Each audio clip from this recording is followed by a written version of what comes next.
तो दोस्तों स्वागत है आपका हमारी एक और रोमांचक वीडियो में। सोचो क्या होगा अगर एक दिन पूरी दुनिया तुम्हें भूल जाए, तुम्हारे अपने दोस्त, तुम्हारा प्यार, यहाँ तक कि वो लोग जिनके लिए तुमने सब कुछ कुर्बान कर दिया, सब तुम्हें पहचानना छोड़ दें। लेकिन तुम उन्हें आज भी उतना ही याद करते हो। दोस्तों, यही कहानी है हमारे स्पाइडरमैन की।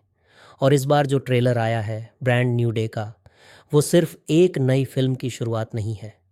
ये उस दर्द, उस अकेलेपन और उस नई लड़ाई की शुरुआत है जो पीटर पार्कर के अंदर चल रही है। दोस्तों, और आज हम बात करने वाले हैं इस नए ट्रेलर के हर छोटे बड़े राज के बारे में, जहां सिर्फ एक्शन नहीं बल्कि इमोशन, मिस्ट्री और ख़तरनाक ट्विस्ट भी छुपे हुए हैं। तो वीडियो को अंत तक ज़रूर देखना, क्योंकि कुछ ऐसी थ्योरीज भी हैं जो शायद आपने अभी तक नोटिस ही नहीं की होंगी। अगर बात करें स्पाइडरमैन की, तो ये एक ऐसा सुपर हीरो है जिसे शायद ही कोई नापसंद करता हो। हर कोई इससे जुड़ा हुआ महसूस करता है, और ख़ासकर आयरन मैन के जाने के बाद जिस तरह का बलिदान इसने दिया है, वो इसे और भी खास बना देता है। नो वे होम में जो कुछ हुआ वो हर फैन को याद है। डॉक्टर स्ट्रेंज के स्पेल की वजह से पूरी दुनिया पीटर पार्कर को भूल गई, उसकी पहचान मिट गई। लेकिन सबसे दर्दनाक बात यह है कि पीटर खुद किसी को नहीं भूला। ज़रा सोचो, एक इंसान जिसके अपने दोस्त, उसकी गर्लफ्रेंड, उसकी पूरी ज़िंदगी सब उसे भूल जाए, लेकिन वो उन्हें हर दिन याद करे, ये कितना भारी बोझ होगा। और यही दर्द इस नए ट्रेलर में बहुत अच्छे तरीके से दिखाया गया है। ट्रेलर में ख़ास तौर पर उसके दोस्तों और एमजे को दिखाया गया है। एमजे जो उसके दिल के सबसे करीब थी, अब वो अपनी ज़िंदगी में आगे बढ़ चुकी है और सोशल मीडिया पर अपने नए दोस्तों के साथ खुश नज़र आ रही है। और दूसरी तरफ हमारा पीटर दूर बैठकर ये सब देख रहा है। वो कुछ कर भी नहीं सकता, क्योंकि अगर वो सामने जाएगा तो सब कुछ और उलझ जाएगा। ये सब देखकर सच में दिल भारी हो जाता है, क्योंकि ये कोई सुपर पावर वाला दर्द नहीं है, ये पूरी तरह इंसानी दर्द है। अब अगर ध्यान से देखें तो ये सब हमें नया नहीं लगता। पिछले पार्ट के आखिर में ही ये साफ हो गया था कि आगे पीटर की ज़िंदगी कैसी होने वाली है। लेकिन इस बार कहानी सिर्फ इमोशनल नहीं है, इसमें ख़तरे भी बढ़ गए हैं। इस बार ट्रेलर में एक नया ख़तरा सामने आता है, स्कॉर्पियन की वापसी। उसकी झलक साफ दिखाई देती है, लेकिन ऐसा लगता है कि उसका रोल बहुत बड़ा नहीं होने वाला। शायद उसे जल्दी ही हैंडल कर लिया जाएगा। और यहाँ एक दिलचस्प बात सामने आती है, स्पाइडरमैन इस बार अकेला नहीं है। उसके साथ एक और किरदार नज़र आने वाला है जो थोड़ा अलग है, थोड़ा ख़तरनाक भी। ये कोई और नहीं बल्कि पनिशर है। पनिशर एक ऐसा कैरेक्टर है जो हीरो भी है और एंटी हीरो भी। वो अपने तरीके से न्याय करता है, और इस बार वो स्पाइडरमैन के साथ खड़ा दिखाई देगा। दोनों की जोड़ी कैसी होगी, ये देखना काफ़ी दिलचस्प होगा। अब बात करें स्पाइडरमैन की पावर की, तो इस बार उसमें कुछ बदलाव भी देखने को मिल रहे हैं। सबसे बड़ा बदलाव ये है कि अब उसे वेब शूट करने के लिए मशीन की ज़रूरत नहीं पड़ रही, यानी अब उसके हाथों से खुद जाले निकल रहे हैं। ये एक बहुत बड़ा बदलाव है, क्योंकि इसका मतलब है कि पीटर के अंदर कुछ जेनेटिक बदलाव हो रहे हैं। उसके पावर पहले से ज़्यादा एक्टिव हो रहे हैं। वो चीज़ों को ज़्यादा स्पष्ट तरीके से सुन पा रहा है और अपने आसपास की हर हलचल को महसूस कर पा रहा है। लेकिन हर पावर के साथ एक रिस्क भी आता है, और यहाँ भी वही हो रहा है। उसका अपने पावर पर कंट्रोल थोड़ा कमज़ोर पड़ता दिख रहा है। कभी वो ज़रूरत से ज़्यादा ताकत इस्तेमाल कर देता है, तो कभी चीज़ें उसके हाथ से निकल जाती हैं। और ट्रेलर के आखिर में जो सीन दिखाया गया है, जहाँ उसकी आंखें पूरी तरह काली हो जाती हैं, वो एक बड़ा संकेत देता है कि आगे कुछ बड़ा होने वाला है। यही वजह है कि पीटर इस बार डॉक्टर बैनर से भी सलाह लेने वाला है। बैनर इस बार हमें सिर्फ अपने इंसानी रूप में दिखाई देते हैं, लेकिन उनकी मौजूदगी ही इस बात का इशारा है कि मामला सिर्फ साधारण नहीं है। अब तक जो हमने देखा उससे इतना तो साफ है कि ये फिल्म सिर्फ एक सुपर हीरो स्टोरी नहीं होगी, बल्कि ये एक इमोशनल जर्नी भी होगी, जहाँ पीटर खुद को फिर से समझने की कोशिश करेगा। और सबसे ख़ास बात, इस बार उसका सफ़र एक नई शुरुआत जैसा होने वाला है। अब जहाँ पहले पार्ट में हमने पीटर के इमोशनल स्ट्रगल और उसकी नई शुरुआत की बात की थी, वहीं अब कहानी एकदम अलग लेवल पर जाने वाली है, क्योंकि इस बार मामला सिर्फ एक विलेन या एक खतरे तक सीमित नहीं है, बल्कि कई लेयर्स में फैला हुआ है। सबसे पहले बात करते हैं ट्रेलर में दिखाए गए उन रहस्यमयी लोगों की जो लाल कपड़ों में नज़र आते हैं। पहली नज़र में ये साधारण गुंडे लग सकते हैं, लेकिन अगर आप थोड़ा ध्यान से देखें तो इनकी मूवमेंट, इनकी फाइटिंग स्टाइल और इनके हथियार सब कुछ एक खास तरह की ट्रेनिंग को दिखाते हैं। दरअसल ये कोई आम क्रिमिनल्स नहीं हैं, ये एक खास संगठन से जुड़े हुए हैं जिसे दी हैंड कहा जाता है। ये संगठन कॉमिक्स में काफ़ी समय से मौजूद है और ये निंजा स्टाइल में काम करने वाले खतरनाक लोगों का ग्रुप है। द हैंड की खासियत ये है कि ये सीधे साधे हमले नहीं करते, बल्कि ये छुपकर प्लानिंग के साथ और दिमाग से खेलकर अपने दुश्मन को ख़त्म करते हैं।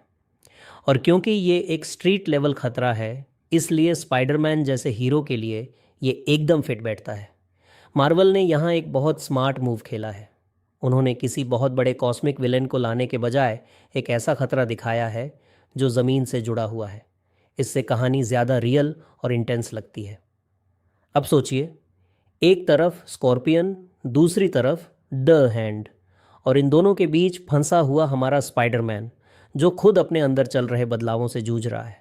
लेकिन कहानी यहीं ख़त्म नहीं होती। असल ट्विस्ट तो अभी बाकी है। ट्रेलर में एक ऐसा कैरेक्टर भी दिखाया गया है जो साफ साफ नज़र नहीं आता। उसका चेहरा पूरी तरह छुपा हुआ है और उसे सिर्फ पीछे से दिखाया गया है, लेकिन उसकी मौजूदगी ही एक अजीब सा सस्पेंस पैदा करती है। ऐसा लगता है कि ये कोई ऐसा इंसान है जो सीधे हमला नहीं करता, बल्कि लोगों के दिमाग से खेलता है। यानी ये फिज़िकल से ज़्यादा मेंटल थ्रेट हो सकता है। अब अगर थोड़ा रिसर्च करें तो एक दिलचस्प नाम सामने आता है, सैडी सिंह। खबरों के मुताबिक वो इस फिल्म में एक ख़ास रोल निभा सकती हैं, जो कॉमिक्स में जीन ग्रे के नाम से जाना जाता है। जीन ग्रे कोई साधारण कैरेक्टर नहीं है। उसके पास माइंड कंट्रोल और टेलीपैथी जैसी शक्तियाँ होती हैं। वो लोगों के दिमाग में घुसकर उनके ख्यालों को बदल सकती है, उन्हें कंट्रोल कर सकती है, और अगर ज़रूरत पड़े तो उन्हें पूरी तरह तोड़ भी सकती है। अब अगर ये कनेक्शन सही निकलता है तो इसका मतलब है कि इस फिल्म में सिर्फ स्पाइडरमैन की कहानी नहीं चलेगी, बल्कि एक्स-मैन यूनिवर्स की एंट्री भी हो सकती है। और अगर ऐसा होता है तो ये MCU के लिए एक बहुत बड़ा कदम होगा। अब ज़रा इस थ्योरी को पीटर की हालत से जोड़कर देखिए। वो पहले से ही अकेला है, इमोशनली टूट चुका है, और अब अगर कोई ऐसा विलेन आ जाए जो उसके दिमाग से खेले तो उसकी हालत और ख़राब हो सकती है। यानी इस बार लड़ाई सिर्फ बाहर के दुश्मनों से नहीं होगी, बल्कि खुद के अंदर भी होगी। अब बात करते हैं ट्रेलर में दिखाए गए कुछ और संकेतों की। आपने नोटिस किया होगा कि इस बार पीटर के वेब पहले से ज़्यादा ताकतवर नज़र आ रहे हैं। एक सीन में तो ऐसा लगता है कि वो किसी तेज़ हथियार को भी रोक सकते हैं। इसका मतलब साफ है कि उसकी पावर लेवल बढ़ चुकी है।